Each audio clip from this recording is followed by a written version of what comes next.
ETF index mutual funds నేర్చుకుని stock మార్కెట్లో రాణించాలనుకుంటున్నారా? వెంటనే ఈ నెంబర్కి కాల్ చేయండి.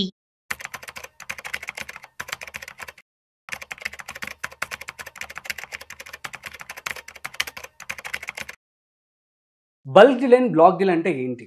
ఒకవేళ బ్లాక్ డీల్ జరిగిన తర్వాత షేర్స్ అనేవి ఎలా పర్ఫామ్ చేస్తూ ఉంటాయి? ఈ విషయాలు మనతో చెప్పడానికి ఇవాళ ఫైనాన్షియల్ ఎక్స్పర్ట్ సుందర్ రామరెడ్డి గారు ఉన్నారు. సో వారి మాటలో మరింత సమాచారం అడిగి తెలుసుకుందాం. హాయ్ సార్, నమస్తే. నమస్తే sir. Sir, actually black deal జరిగిందా? అసలు బ్లాక్ డీల్ అంటే ఏంటి?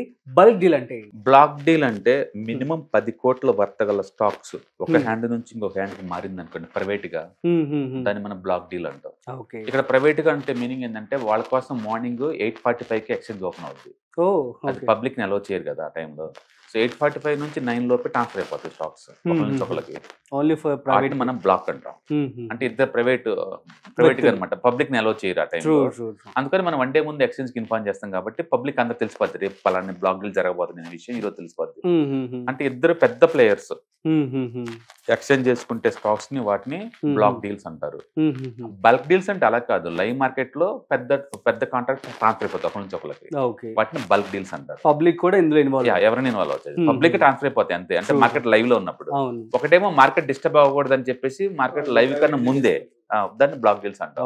అంటే 9:45 నుంచి 9 లోపు అయిపోతుంది. బట్ బల్క్ అలా కాదు, లైవ్ మార్కెట్ లో జరుగుతుంటాయి అనమాట. Good point. అంటే 10 కోట్లు అండ్ అబోవ్ వర్త్ ఉన్న స్టాక్స్ ట్రాన్స్ఫర్ నే బ్లాక్ డీల్ అనుకోవచ్చు. అది ప్రైవేట్ అనమాట, ఇద్దరు వ్యక్తుల మధ్య.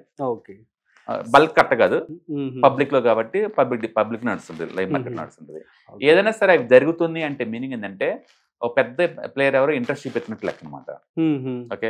ఎక్కువ సార్లు ఏంటంటే ఏదైనా స్టాక్ ఏదైనా ఇండెక్స్ లోకి వస్తున్నప్పుడు, ఏదైనా అక్విజిషన్స్ మెర్జెన్స్ జరుగుతున్నప్పుడు, కంపెనీ రెండుగా విడిపోతున్నప్పుడు, అలా ఏదైనా స్పెషల్ అకేషన్ ఉన్నప్పుడు ఇలాంటి ఎక్కువ జరుగుతుంది. ముందు వచ్చేసి వాళ్ళు బ్లాక్ చేసుకొని ట్రాన్స్ఫర్ చేసుకుని లాస్ట్ 1 year లోనే almost 3 lakh crore 3 lakh crore వర్తగల బ్లాక్ డీల్ జర్నీ అంటే మీరు ఊహించుకోండి. అంటే ఎక్కువ శాతం ఏంటంటే ఒక పెద్ద ప్లేయర్ బయటకు వెళ్ళిపోదాం అనుకున్నాడు అనుకోండి, ఇంకొక ప్లేయర్ కొందాం అనుకున్నారు అనుకోండి, వాళ్ళిద్దరి మధ్య ఒక ట్రాన్సాక్షన్ జరిగింది. ఓకే. అంటే మనం వాటిని ఎలా చూడొచ్చు అంటే, ఎగ్జాంపుల్ టాటా మోటార్స్ DVR, అది బల్క్ డీల్ జరిగినప్పుడు ఒక ఇంటర్నేషనల్ ఇన్వెస్టర్స్ ఇండియాకి వచ్చి కొన్నారు ఆ టైంలో. అది 6,000 కోట్ల వర్త్ ఒకే సింగిల్ ట్రాన్సాక్షన్ లో. ఆ రోజు ఏం జరగలేదు, బట్ 30 days తర్వాత అది 90% పెరిగింది. 13 days తర్వాత. అంటే ఏంటంటే స్మార్ట్ పీపుల్ ఎవరైతే ఆ పర్టికులర్ సెక్టర్ ముందు రోజుల్లో బాగా పెరుగుతున్నది అనుకుంటారో వాళ్ళు బల్క్ లో కొంటున్నట్టు వాడుతున్నారు అనమాట, అంతే. అట్లా ఆ కొనే వాళ్ళు ఎవరు అన్న దాన్ని బట్టి మనకు ఐడియా జనరేట్ వచ్చింది. ఓకే, వీళ్ళు ఈ సెక్టర్ మీద బెట్ కాస్తున్నారు అనే విషయం మనకు అర్థమైంది. ఇప్పుడు ఈ రోజు ఆదిత్య బిర్లా ఫ్యాషన్ లిమిటెడ్ లో బ్లాక్ డీల్ జరిగింది. అంటే ఫ్లిప్కార్ట్ వాళ్ళు వాళ్ళ వాటాని వేరే ప్లేయర్స్ అమ్మేశారు అనమాట ఈ రోజు. అఫ్ కోర్స్ ఫ్లిప్కార్ట్ వాళ్ళు ఆన్లైన్ పోర్టల్ వాళ్ళు ఒకప్పుడు ఆదిత్య బిర్లా ఫ్యాషన్ లిమిటెడ్ అంటే 2 యూనిట్ కలిసి ఉండే. అప్పుడు ఆదిత్య బిర్లా ఫ్యాషన్ ఈ మధ్య డిమర్జ్ అయింది కదా, డిమర్జ్ కాకముందు 2గా ఒక యూనిట్ లాగా ఉన్నప్పుడు వాళ్ళు పెట్టారు, లాంగ్ బ్యాక్ పెట్టారు అనమాట. ఇప్పుడు ఈ రిటైల్ పోర్షన్ మాకు అవసరం లేదని చెప్పేసి దాన్ని అమ్మేశారు అనమాట. అంటే ఇంకొక పీస్ ఉంటుంది అనమాట, నెక్స్ట్ ఈ మంత్ ఎండింగ్ లో లిస్ట్ అవుతుంది, దాంట్లో వాళ్ళు వాటా ఉంచుకున్నారు అంతే. కాబట్టి ఈ పీస్ వాళ్ళకి అవసరం లేదు కాబట్టి అమ్మేశారు. అప్పుడు ప్లేయర్స్ ఎవరు కొన్నారు మనకి ఈ రోజు ఈవినింగ్ అర్థం అవుతుంది అనమాట, అది కొన్నది ఎవరు అనేది. అలాగే టాటా టెక్నాలజీస్ లో ఉన్న ఇన్వెస్టర్స్ కూడా ఈ రోజు వాళ్ళ వాటాని అమ్మేసుకున్నారు వేరే వాళ్ళకి. అట్లా లాస్ట్ కపుల్ ఆఫ్ మంత్స్ నుంచి కూడా అంటే ప్రమోటర్లు కావచ్చు, లేదా ఇన్సైడ్ ఉన్న పెద్ద పెద్ద ఇన్వెస్టర్స్ కావచ్చు, FIS కావచ్చు, DIS కావచ్చు, అంటే బల్క్ లో ఇలా అమ్మేసుకుంటూ పోతూనే ఉన్నారు. ఇది ఇయర్లీ యావరేజ్ మీద 3 lakh crore దాకా ఉంటుంది ఇండియాలో. ఇది అంటే పట్టుగా లాస్ట్ మంత్ కూడా బాగా జరిగినాయి ఇలాంటివి. సో దీనివల్ల ఏంటంటే మనకి ఆ ఏరియాలో యాక్టివిటీ ఏం జరుగుతుందో మనకు అర్థం అవుతా ఉంటుంది అనమాట.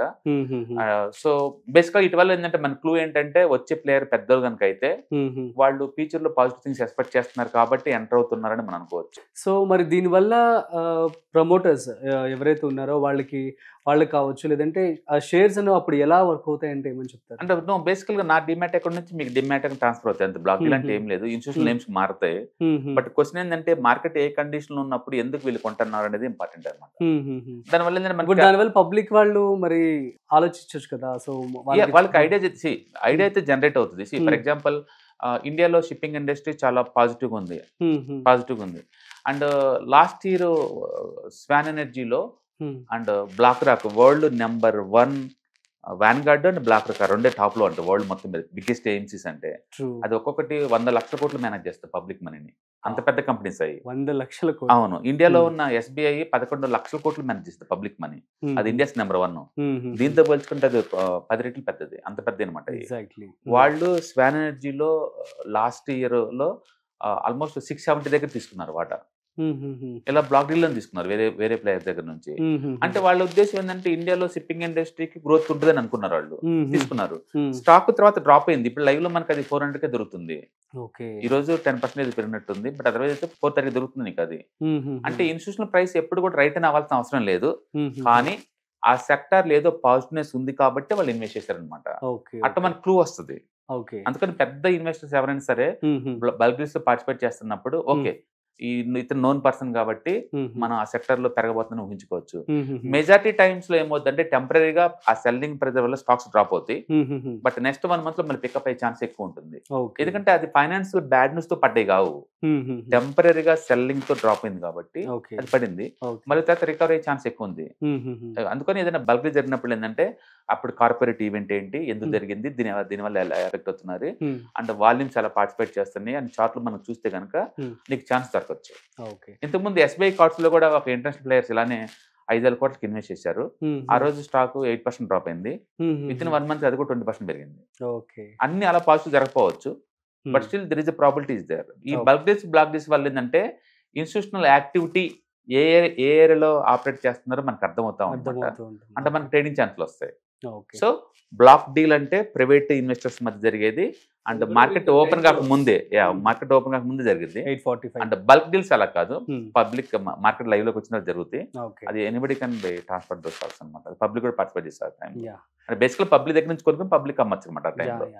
Super sir, thank you so much for the big clarity. So guys అర్థమైంది కదా బల్క్ అండ్ బ్లాక్ అంటే. సో బ్లాక్ అంటే ఎక్కువ ట్రాన్స్ఫర్ అనేది ప్రైవేట్ గా చేసుకుంటుంటారు, పబ్లిక్ అంటే మనం యాజ్ యూజువల్ గా చేసేటువంటి స్టాక్ మార్కెట్ సంబంధించింది అనమాట. సో గైస్ ఇది మీ అందరికీ అర్థమైందని చెప్పి అనుకుంటున్నాను. మీకు కనుక ఏమైనా డౌట్స్ ఉంటే ప్లీజ్ కామెంట్ చేయండి, మేము మీకు రిప్లై ఇస్తాము.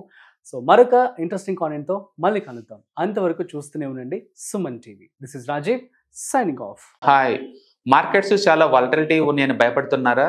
మార్కెట్ ఆల్ టైమ్ హైలో ఉందని దూరంగా ఉండాలనుకుంటున్నారా? ఏది రైట్ టైం మార్కెట్లో ఎంటర్ అవడానికి, ఏది బెస్ట్ టైం మార్కెట్లోంచి బయటకు పోవడానికి తెలుసుకోవాలనుకుంటున్నారా? మార్కెట్లో mutual funds, ETFs, index funds ద్వారా మనీ మేక్ చేద్దాం అనుకున్నారా? ఇలాంటి మీ డౌట్స్ కి క్లారిఫికేషన్ కోసం ఈ webinar ETFs, index funds and mutual funds కోర్సులో జాయిన్ అవ్వండి. మీ డౌట్స్ క్లారిఫికేషన్ చేసుకోండి. Every month Saturday, Sunday and Monday conduct చేసే ఈ కోర్సులో మీకు ఈటీఎఫ్స్ అంటే ఏంటి, ఇండెక్స్ ఫండ్స్ అంటే ఏంటి, మ్యూచువల్ ఫండ్స్ అంటే ఏంటి, different type of ETFs, index funds, mutual funds అంటే ఏంటి, ఇందులో ఇన్వెస్ట్ చేయడం ద్వారా లాంగ్ టర్మ్ లో వెల్త్ ఎలా క్రియేట్ చేసుకోవాలా, షార్ట్ టర్మ్ లో ఎలా వెల్త్ క్రియేట్ చేసుకోవాలా, ఎనీబడి కెన్ ట్రేడ్ ప్రోగ్రామ్ ఎలా పార్టిసిపేట్ చేయాలా, ఇలాంటి అన్నిటికీ మీకు ఆన్సర్ దొరుకుతుంది. కాబట్టి మీకు ఎవరికన్నా ఇలాంటి వాటిలో వెల్త్ క్రియేట్ చేయాలని కనుక ఇంట్రెస్ట్ కనుకుంటే కింద స్క్రోల్ అవుతున్న నెంబర్ కి కాల్ చేయడం ద్వారా మీ సీట్ ని బుక్ చేసుకోండి. Thank you.